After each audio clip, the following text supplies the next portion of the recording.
Hey guys, welcome back to the Byte Snap जहां हम web 3 और सॉलिडिटी के डीप कॉन्सेप्ट्स को ब्रेक डाउन करते हैं आसान और इंगेजिंग तरीके से।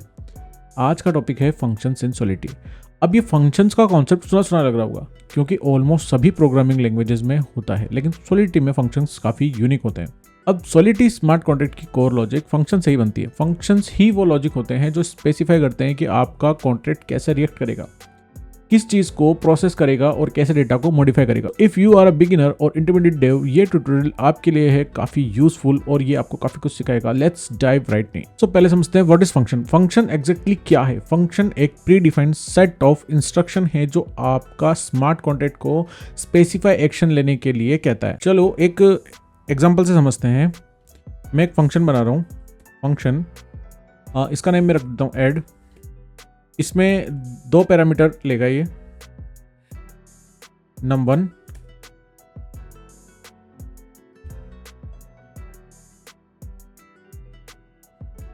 num2। इस फंक्शन को मैं पब्लिक बना रहा हूं। अगर आपको पब्लिक प्योर नहीं समझ आता, wait for the next video, मैं नेक्स्ट वीडियो में सबको समझाऊंगा।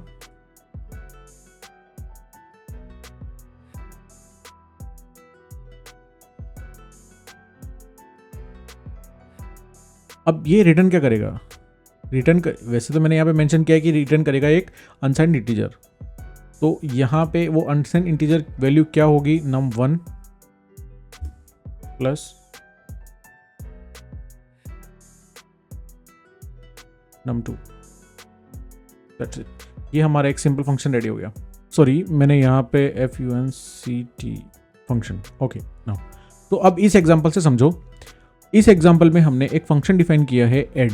ये 2 नंबर्स लेता है और उनको सम कर कर उन्हें रिटर्न करता है। सिंपल है, राइट? अब सॉलिडिटी में फंक्शंस को टाइप के बेसिस पे कैटेगराइज किया जाता है, जैसे कि पब्लिक, प्राइवेट, इंटरनल और एक्सटर्नल।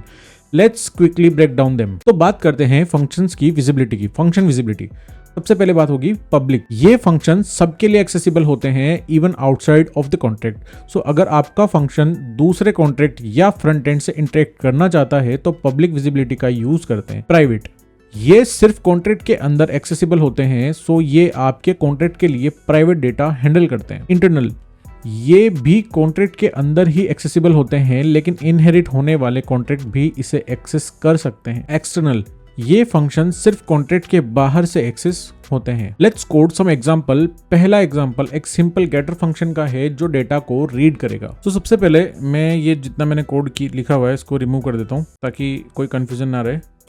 ओके, तो मैं सिंपल क्या कर रहा हूँ? मैं सिंपल एक वेरिएबल बना रहा हूँ, उसका नेम रख देता हूँ प्राइवेट, और इसमें हम कुछ स्टोर करें डेटा इक्वल्स टू मान लो 45। ओके, अब मैं क्या करूंगा? एक फंक्शन बनाऊंगा, उसका नाम रखूंगा गेट डेटा, और इसे मैं अभी कुछ भी नहीं दे रहा हूं। पब्लिक इसको रखूंगा मैं व्यू। रिटर्न्स क्या करेगा? अनसाइंड इंटीजर रिटर्न करेगा, और ये सिंपली मुझे रिटर्न कर देगा रिटर्न डेटा। तो यहां देखो, ये गेट डेटा एक पब्लिक व्यू फंक्शन है जो सिर्फ डेटा को रीड कर रहा है बिना उसे मॉडिफाई किए। सॉलिडिटी में अगर आपको सिर्फ डेटा को एक्सेस करना है और कोई स्टेट चेंज नहीं करना है तो व्यू मॉडिफायर का यूज करें, ये गैस सेव करने में भी हेल्प करता है। तो चलो अब एक सेटर फंक्शन बनाते हैं जिसमें हम डेटा पुश करेंगे, मतलब स्टेट में चेंजेस करेंगे, स्टेट अपडेट करेंगे। तो सेट डेटा, इसे मैं कुछ आर्ग्यूमेंट्स या पैरामीटर्स मान लो, इसे मैं एक पैरामीटर देता हूं अनसाइंड इंटीजर, और वो होगा डेटा। ये फंक्शन पब्लिक होगा और रिटर्न कर देगा।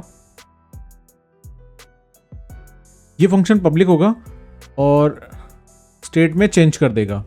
तो data is now equals to data, जो कि हमने प्रोवाइड किया है। इस फंक्शन को अगर हम ब्रेक डाउन करें तो setter function set data state को मॉडिफाई कर सकता है, सो कैश यूजेज भी ज्यादा होगा। इंपॉर्टेंट चीज यहाँ ये है कि सॉलिडिटी में हर state changing function gas cost include करता है। अब थोड़ा एडवांस टेरिटरी में चलते हैं, लाइक फंक्शंस, मॉडिफायर्स और पेएबल फंक्शंस।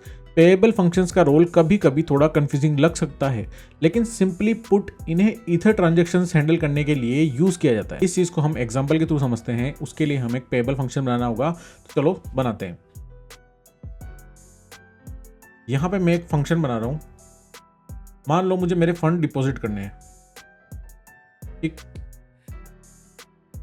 अब मैं क्या करूंगा, इसको बनाऊंगा पब्लिक, पेएबल बनाऊंगा। अब मैं यहां नोट भी डाल देता हूं एक,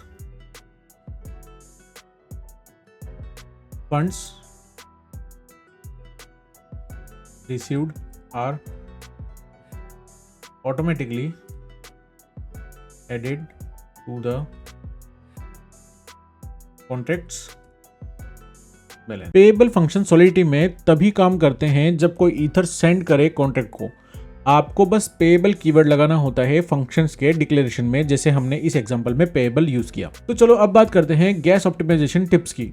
use memory and storage keywords to manage data wisely, क्योंकि अननेसेसरी स्टोरेज यूजेज गैस बढ़ा सकता है। अगर किसी फंक्शन में सिर्फ रीड एक्सेस है, use view modifier for optimal gas usage. Always sanitize your inputs, especially for public and external functions. Let's talk about कुछ common pitfalls जो beginners और even experienced Solidity developers face करते हैं। Gas limit issues। Large functions जो complex logic handle करते हैं, उन्हें gas limit काफी जल्दी exhaust हो सकती है। Try breaking down the functions या फिर unnecessary state changes को reduce करें। Re-entrancy attack। अगर आपको ether handling function बनाने हैं तो re-entrancy attack से बचाव जरूरी है। एक पॉपुलर सॉल्यूशन है चेक्स इफेक्ट इंटरेक्शन पैटर्न का यूज करना। Unintended visibility. अगर आपके फंक्शंस की विजिबिलिटी क्लियर नहीं है तो हो सकता है कि वो अनइंटेंडेड एक्सेस अलाउ करे। Always specify visibility modifier. तो ये था हमारा in depth guide on functions in solidity.